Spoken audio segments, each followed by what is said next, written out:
Can you hear me also in the back? Is the sound good? Yeah? Okay. Oh yes, that's great. I need that. So we all think we are doing some really innovative, great, fancy new stuff, right? Right? Cryptocurrencies? Fuck wrong. It's 200 years old. Yeah, it's just a different technology. Yeah, and even worse, money is 6,000 years old. And just so you know, it's a human invention. Nobody owns money. Yeah? Actually, it's slightly weird because, can I just ask a question? Who in the room thinks that governments control money? Can I see arms, please? Who thinks it's the government that controls money? Just one. Who thinks that it's, for example, the European Central Bank or central banks that control money? So in this case, the Bank of Russia. Do they control the money? Who thinks yes? Raise your arms, please. Okay, good, interesting. Well, let me surprise you. Money is for 97% under the full control of commercial banks. Why? That's simply how it happened over time. Yeah? But don't forget, it's a human invention. And guess what? It's up for renewal. Yeah? And I'm going to take you to a little bit of history.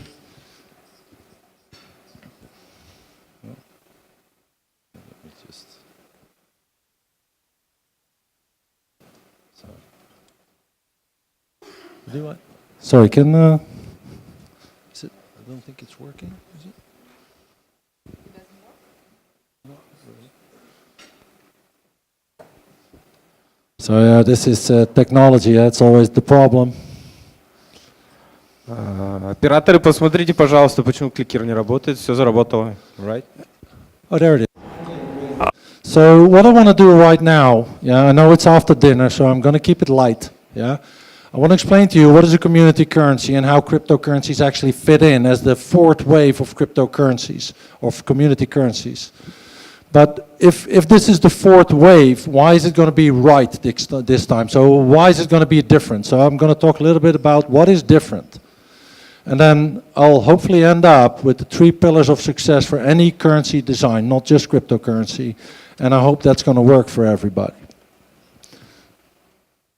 Can I get the next slide? Yeah, thank you.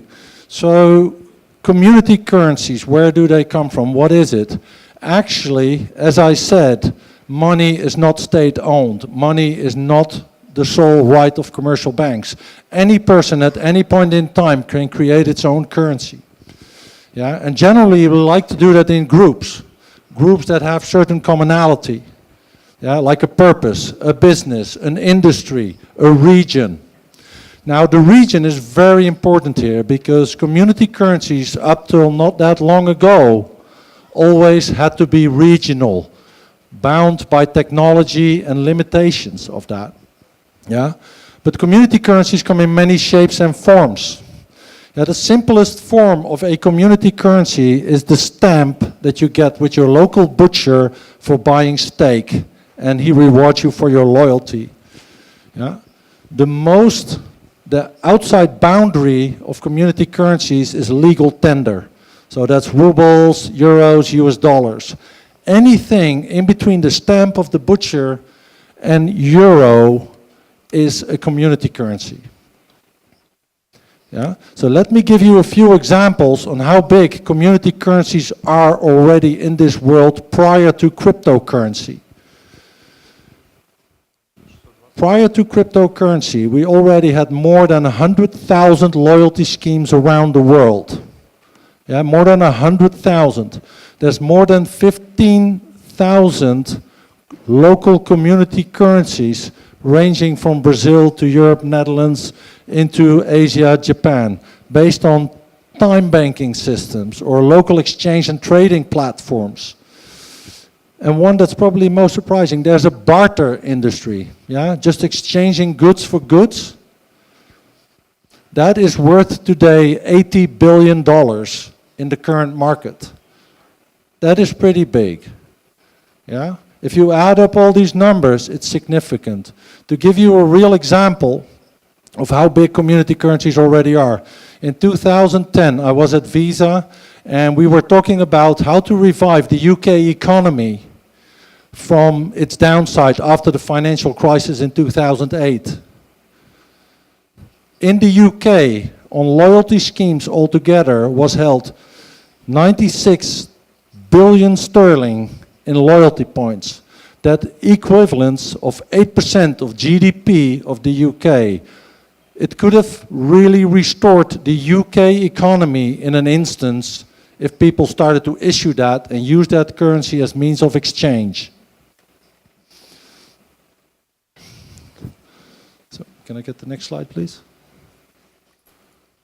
Okay, so where are we on the 3 waves of community currency? A little bit of history lesson. Yeah, first one, it starts in the Industrial Revolution in 1834. Yeah, an Englishman actually says we're seeing too much differentiation between rich and poor.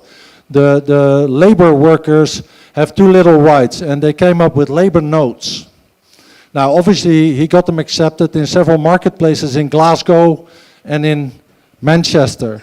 Yeah, but after 2 years, it ran down. But this was the first experiment of what they call the Enlightened with community currencies, and the trend was set. Then we're moving on to the Interbellum. Can I get the Interbellum, which is basically the period between the First and Second World War. And we all know this was a time of huge financial crisis. We had the Wall Street crash, huge unemployment, etc. that was happening. That's why people took their faith in their own hands. Yeah, in Switzerland, Wehrbank was launched. Wehr is a local currency that was founded between companies to actually do trading amongst each other. Yeah, for the ones looking up now, right now, Wikipedia, Wehrbank today has 80,000 businesses in Switzerland that exchange goods and services with their currency Wehr, in combination with Swiss franc.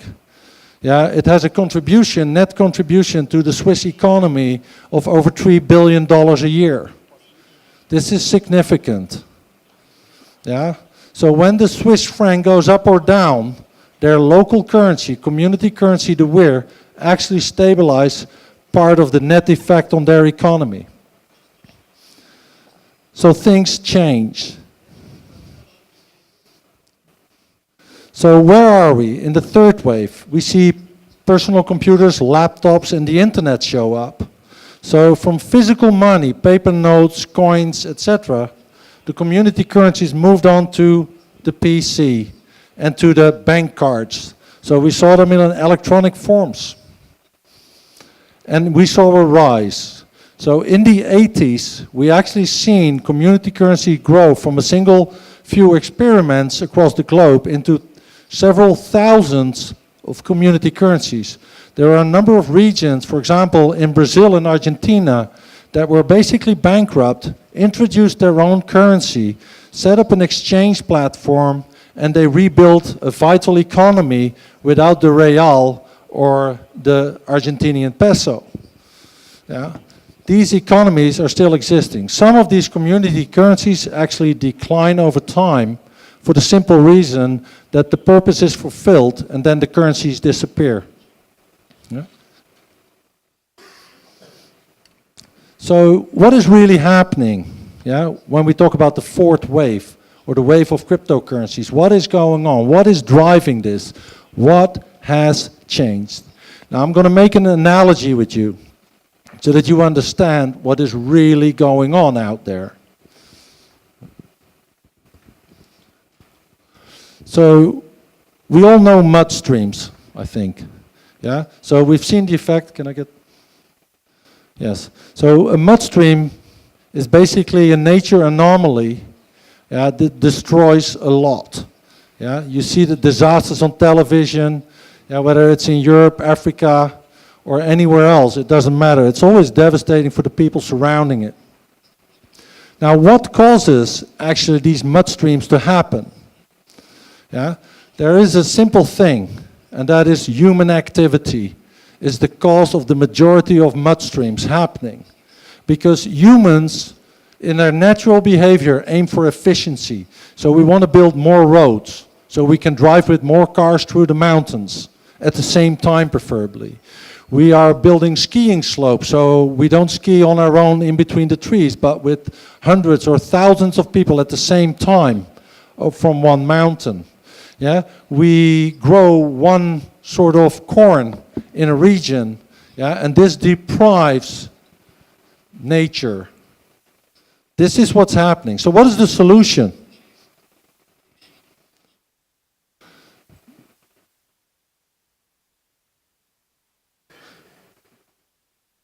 So the solution is really in diversity, yeah? Ecosystem thinking and focus on effectiveness.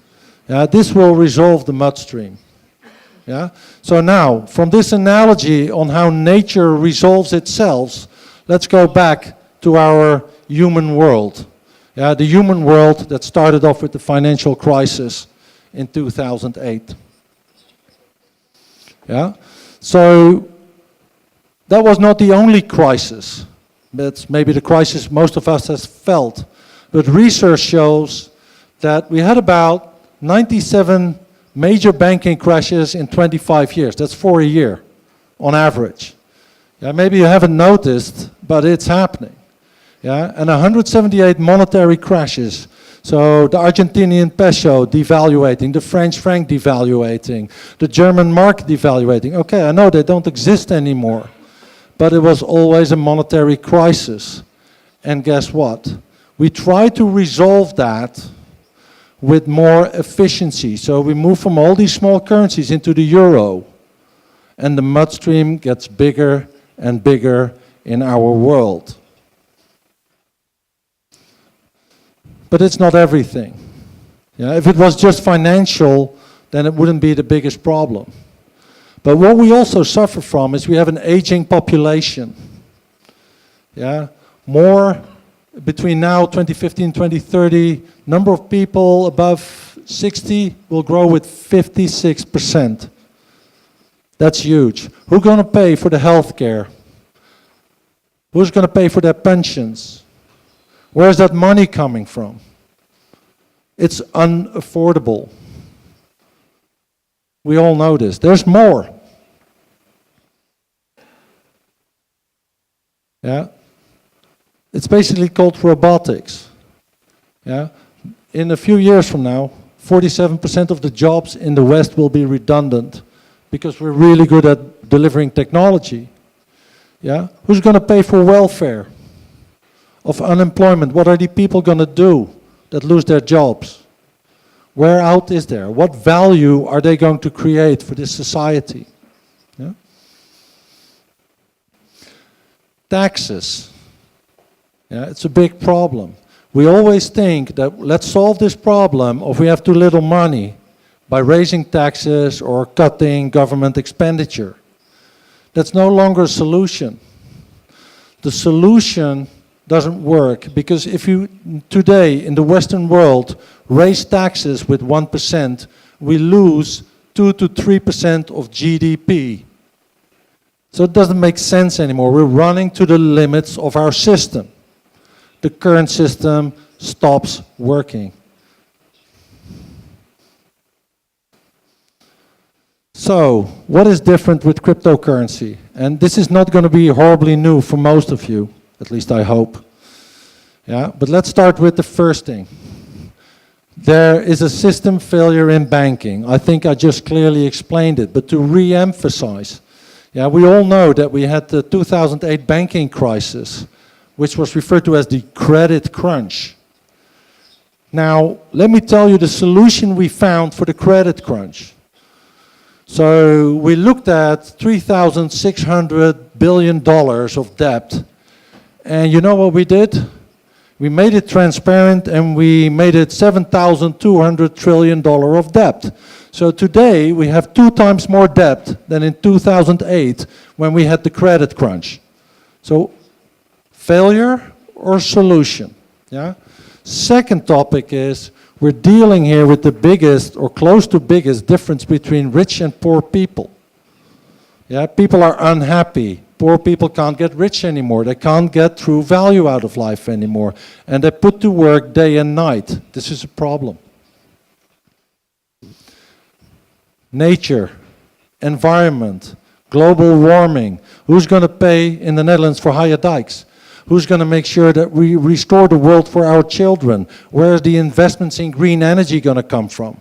Where is the investment in wind? I don't know, whatever new technologies we need to create a more environmental friendly ecosystem. Good news is we have new technology. Blockchain technology on top of internet and all the other things we already had. And this is what's going to make a difference. Yeah, let me explain why. So, the real differentiator here is that with internet we brought people together, and with blockchain we make it transparent and global. So we don't longer need middlemen. We don't need government. Yeah, we don't need legal. We don't need notarius. This is all becoming obsolete over time. And that will help us to establish the currencies that are powered by people into society to last. Okay, so the question is it going to last? Yes, it will. Yeah, I think the number today was $430 billion in crypto. Don't know exact number, but that's a lot of money. And although regulators are trying to push it away, for example in China, it moves to Japan. Yeah, and if one country shuts down, the Bahamas come up and Malta's coming up and the Netherlands are coming up because we see ICOs and cryptocurrencies as a market. But not for everybody, not any currency, so you need good currencies. Like you need a good refrigerator. Bad refrigerators don't keep your food very well. Bad cryptocurrencies don't keep their value. So the question really is, when we move into this space, what are these community currencies that we refer to as cryptocurrencies? What do they need to look like? So I'll try to give you a little bit of an idea, but basically a good cryptocurrency or good token needs to have a why for who for all the stakeholders in the environment. So there's an investor, there's a consumer, maybe there's a retailer, maybe there's developers, there's partnership, maybe there's government. They all have a value that they need to get, and you need to address it. If you fail to address one of the parties in the ecosystem with value that you're trying to serve in your small economy, because that's what you're building, you're going to fail badly. Yeah? So, and then the question is always what? A strong token model. Yes, you need to get it right and all this sort of, maybe also more technical, but in detail getting it right. Also very important is the how. Strong governance. What was it this morning? 90% is government, 50% is technology. Well, I go a little bit further than governance. Governance means legal compliance, marketing, communication, quality of the team. Yeah, you can't run a business without good people. That's at the core of everything. So you need to have a good team to make that work. Now I know this doesn't sound like rocket science, but we all know that out of the 1,300 cryptocurrencies out there, my feel says that 50% is not going to last, maybe even 80 or 90. Yeah? And that doesn't mean they're going to disappear, they're just going to be stuck there as an illiquid asset for a very, very long time. So, what do I hope you picked up? So, 4 things basically. Money is a human invention, so we're all humans in this room. Pick it up and do something with it. Yeah, don't wait for the government, don't wait for commercial banks. It's under your control and it's perfectly legal. There is no law that says that you can't make your own money. Yeah? The timing is now. I think I've been clear. 2008, enormous shit fan happens. Yeah? We don't solve the problem, we just double the debts in this world. Yeah, we're aging, we're doing this thing. It's time. Yeah, maybe not today, maybe tomorrow. Okay, I'll give it a day. Yeah? Maybe Monday, because tomorrow's not a working day. Okay, let's do it on Monday then. Yeah? Technology is going to make a difference. Like this is Horizon 3. Yeah? Horizon 3 innovation coming to life. That's always driven by technology. But technology is only as good as the people steering it. Yeah? And last but not least, currency. Get your currency design right. That's essential for success. I hope that makes sense. And as a last final thought, always remember that it's not the big, not the smart, but the one that's most adaptable to change that will survive. So change. Thank you. Давайте поблагодарим Роэла. Let's thank Roel. We have a couple of minutes for the questions session. In order to ask the question, we use the application, which is a Cryptospace application. If you haven't downloaded it yet and you haven't learned how to use it, you can go to App Store or go Play and download it to your cell phone, authorized through the PIN code on your badge. If you have any questions, so please raise your hands. We're going to provide you with the mic and you can ask your question.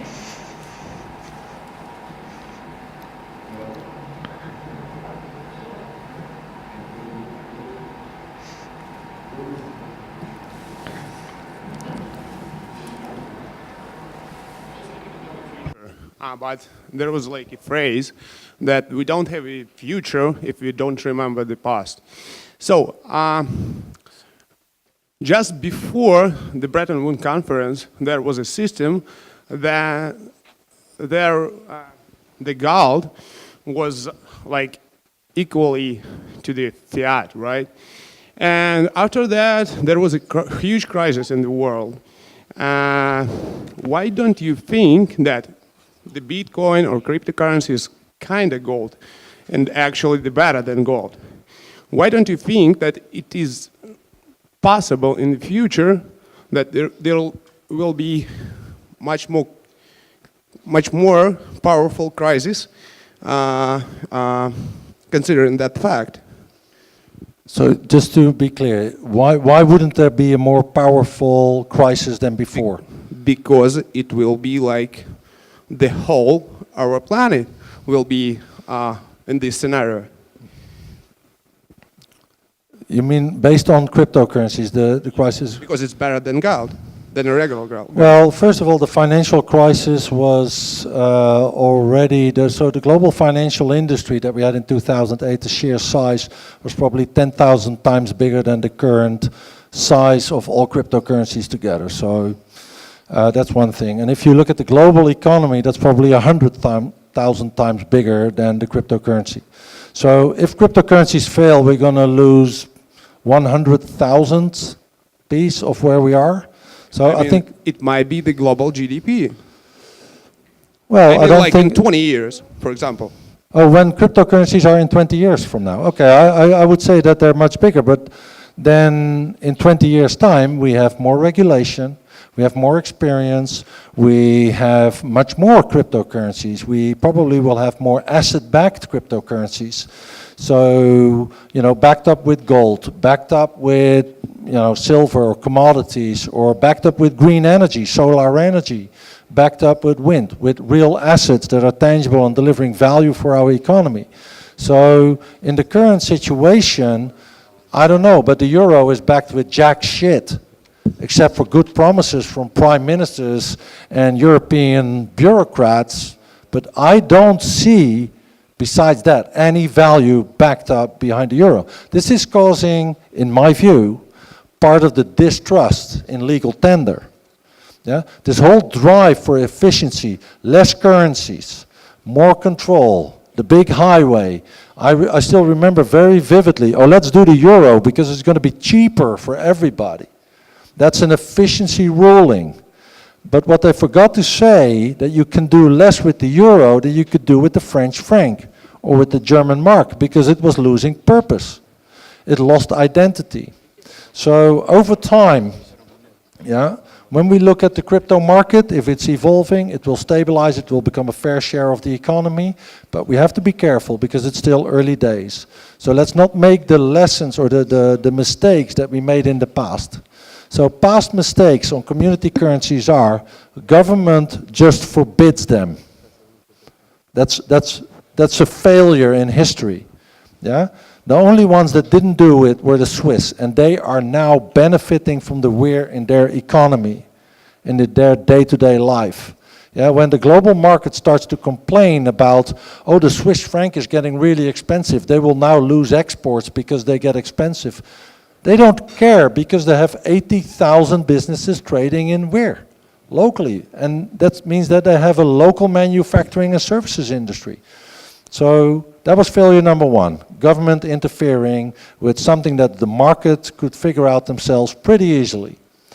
The second thing that is really different is we now have global technology. So community currencies generally tend to fail because the formula of amount of money times circulation / velocity doesn't add up to be big enough. Yeah, I know that's an economic equation, but simple answer is community currencies were too small to last. Now with internet technology and blockchain technology, you can get like not 5,000 people into a community, but maybe 5 million all at once. And that's scale. And scale always Or makes 8 things billions. big. Sorry? Or 8 billions. Yeah. 8 billion would be nice, but then preferably also with, you know, more than 100,000 different currencies and not just one.